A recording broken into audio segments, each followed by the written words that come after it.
Panoorin natin mga kababayan kung paano dinurog ni Defense Secretary Gibo Teodoro, paano sinupalpal ng ating Defense Secretary ang isang Chinese general na nagtanong po sa isang press conference. The U.S. Secretary of State Marco Rubio said that the Russian-Ukraine war is a proxy war between nuclear powers and needs to be ended. And meanwhile, the United States is selling more arms. Short video published by our National Defense, Department of National Defense, para malaman ng buong mundo kung gaano katigas, tatapang mga kababayan ang ating gobyerno. How she could have handled the moment. Kaya nga po hindi binigay mga kababayan yung posisyon na yan na iniinteresan niya sana. Baka matagal. Nagpapagang mga balita at pagtalakay sa mga isyu ng lipunan. Pulsa, opinyon, banat at paglalantad sa katotohanan. Pulsa, what you see is what you get. You decide. Hello po mga kababayan, si Dante Maravillas, Bicolano vlogger broadcaster from Albay. Panoorin natin mga kababayan kung paano dinurog ni Defense Secretary Gibo Teodoro, paano sinupalpal ng ating Defense Secretary ang isang Chinese general na nagtanong po sa isang press conference sa ginanap mga kababayan na Shangri-La Dialogue sa Singapore. Talagang durog po yung Chinese general. Yan po mga kababayan, panoorin natin. The U.S. Secretary of State Marco Rubio said that the Russian-Ukraine war is a proxy war between nuclear powers and needs to be ended. And meanwhile, the United States is selling more arms to this region and setting up more military bases in the Philippines. So, if the proxy war in Europe needs to be ended, are you concerned that a proxy war in Asia might be launched? Thank you. Now, to our Chinese interlocutors, I shall address you collectively. And thank you for the propaganda spills disguised as questions.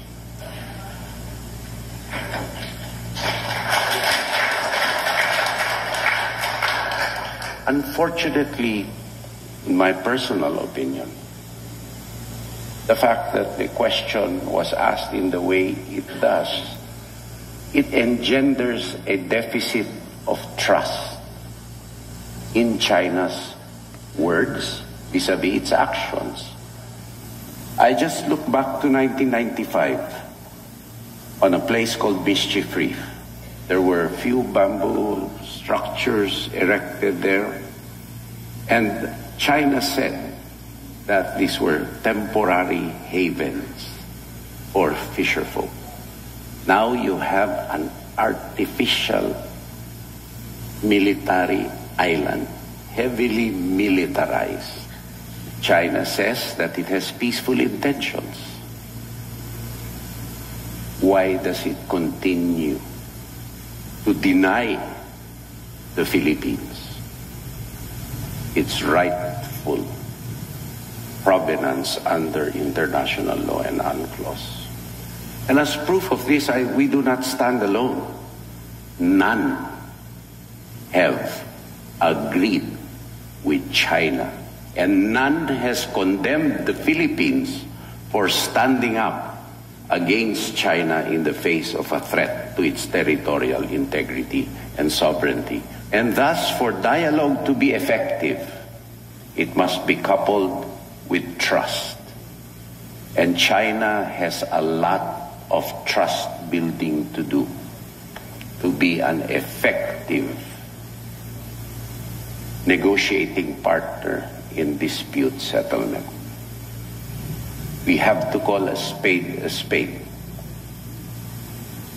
And that's what we see, and that is the biggest stumbling block to dispute resolution or dialogue with China.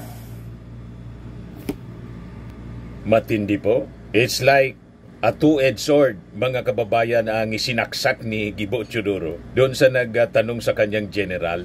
Durog na durog po. Yes, sabi ni Jof, propaganda spills disguised as questions hits me hard. I-viral po ninyo ito, mga kababayan, na short video published by our National Defense, Department of National Defense, para malaman ng buong mundo kung gaano katigas, katapang mga kababayan ang ating gobyerno, ang ating Defense Secretary sa kanyang paninindigan to defend our territory. Tulad ng tigas ng paninindigan, mga kababayan, ng ating Pangulong Bongbong Marcos. Yes, sabi ni Marnie Pomoceno, this is what a Filipino government servant should be, doing the right thing for the common good and not any personal political agenda in vendetta. Sabi ni Aldrin Cruz, Secretary Guibo hits the mark. It's refreshing to see him stand firm on upholding international law in defending our sovereignty. Great job calling out China's actions that contradict their supposed commitment to peace in the South China Sea. Sabi ni Herbert Manaligod, excellent response, Secretary Guibo. Excellent. Excellent. Bravo. Sabi ni Pierre Nicolas Montes, the best and brightest defense secretary the Philippines ever had. Mabuhay ka, Secretary Guibo. Sabi ni Willie Salisi, Capillion, a genuine answer for all their fake provocation. Sabi ni E.R. Bautista, salute to SND, very patriot. Sabi naman ni John Flores, his answer was very precise and very articulate, careful yet full of substance. The caliber, his mind is presidential. Sabi ni Christian Batacan Domingo, very strong rebuke delivered calmly and emphatically by our Secretary of National Defense to the propaganda spells directed at him and getting applauded for it by the audience. I shudder at the thought of that Lucaret getting the post as DND Secretary. How she could have handled the moment. Kaya nga po hindi binigay, mga kababayan, yung posisyon na yan na iniinteresan niya sana.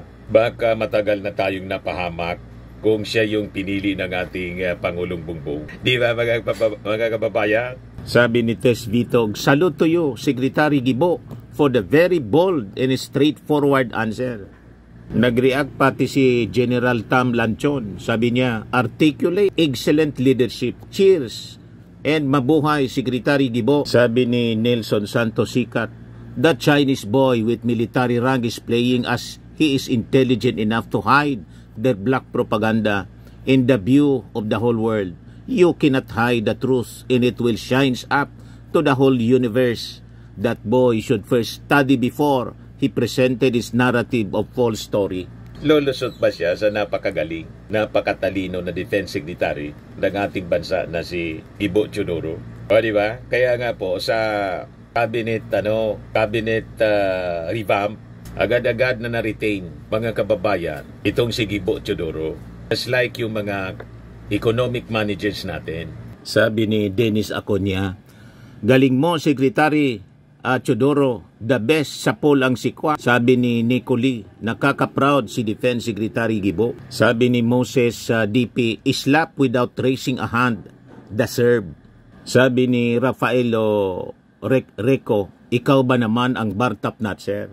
Sabi ni Arnold Ilagan, galing ni Secretary Guibo sa lahat ng government officials natin tulad ni Secretary Guibo, may malasakit sa territorial integrity ng Pilipinas. Sabi ni Di Castro, Secretary Guibo Teodoro Jr. delivered a powerful statement that was a slap in the face to the Chinese delegates. He exposed their propaganda disguised as questions and called out the gap between China's words and its actions in the West Philippine Sea. Not a single country supports China's baseless 9-dash line claim, while the Philippines enjoys the support of over 50 countries including ASEAN nations in defending its sovereignty and rights in the West Philippine Sea. Ganun, mga kababayan. Lahat napahanga po sa naging sagot, mga kababayan, ni DND Secretary Guibo Teodoro. I-viral po ninyo ito, mga kababayan ko, mga Marcos supporters, para malaman ng buong mundo ang katotohanan sa issue ng West Philippine Sea. At hindi tayo maloko ng mga propaganda ng mga Chinese and Chinese supporters dito po ito sa ating bansa. Firmax Firming and Lifting Cream, pinapahid po sa mga pulses in affected area. Mainam po sa paninigas ng mga kaso-kasuan. Ito naman po, Automax Radiant Serum. Sa mukha naman yung application. Anti-aging po siya. You will look 10 years younger than your age. Sa mga cancer patients naman po, baka lang gusto ninyo itong itry. Neng siya red mixed fruit drink. Hindi mo po siya gamot, food supplement siya. Kaya lang, gawa siya mga kababayan sa goji berry. Yung goji berry may anti-cancer properties. O ngayon, yung mga inquiries ninyo, dumiritso na lang kayo sa aming messenger sa Facebook para masagot namin agad. Ayos pa? Ayos na ayos niya, Mr. Maravilla. At sa mga naghanap po ng malinis and spacious fitness gym, pumunta lang po kayo sa aming Colossal Fitness Gym. May Grab Car Rental din po kami. Ito naman po yung bago naming product na binibenta online. Eye Glow Serum, whitening po siya. Tingnan ninyo yung epekto sa aking anak na architect before and now. Yung mga inquiries po ninyo, dumiretso na lang kayo sa kanyang Facebook account, Riz Maravillas.